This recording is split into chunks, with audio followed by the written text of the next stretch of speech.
Hi, I'm Yvette Rios here on ehow.com, and I wanted to show you guys a little personalized gift that I think is going to make your guests feel really special. So to start out, I'm using some terracotta pots. I got these at my local home improvement shop. And then I actually made a stencil of one of my guest letters. This is my cousin Lanya is coming, so I printed out an L for her. I use sticker paper because I like the fact that I can resize it on my computer and make whatever size I want. But you can use a store-bought stencil, and that's absolutely fine too. And with the sticker paper, you're just going to peel the back off like that. And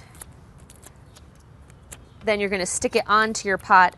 And it looks like, I think I'm going to actually need to trim this just a little bit because I've got a lip on this pot, so I'm just going to stick it down.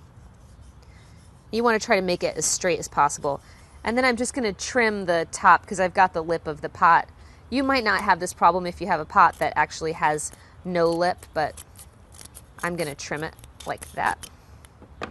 And then I'm just going to stick it down. And with these kind of stencils, what you want to do is you want to make sure that the space, the area right around the opening is stuck. The sides can stay. You don't need to press down the whole thing, just around here, because you don't want the paint to slip under the stencil.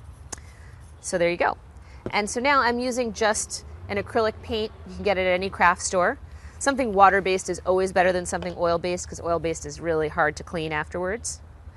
I'm just going to use a little bit of paint and just start painting inside the stencil. Okay, so you're just going to paint.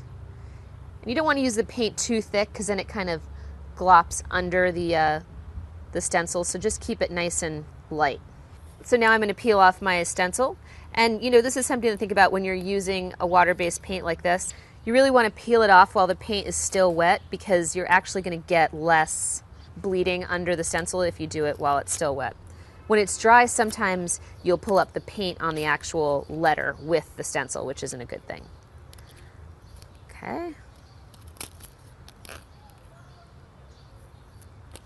And there we go. There's your L. And so one of the things that I like to do is if I'm giving a gift like this that maybe inspires people to go out and grow things, why not give them some seeds?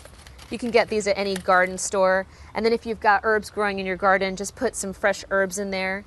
And if you want to, you can also, put some herbs and then maybe put a recipe or something that they could use the herbs and try at home. Something that's a little bit more meaningful and maybe more personal. And you can use this as a place setting for a dinner party so everybody knows where they're sitting and then they can take it to go, or it's a great shower gift. I'm Yvette Rios. Thanks for watching and check me out again on ehow.com.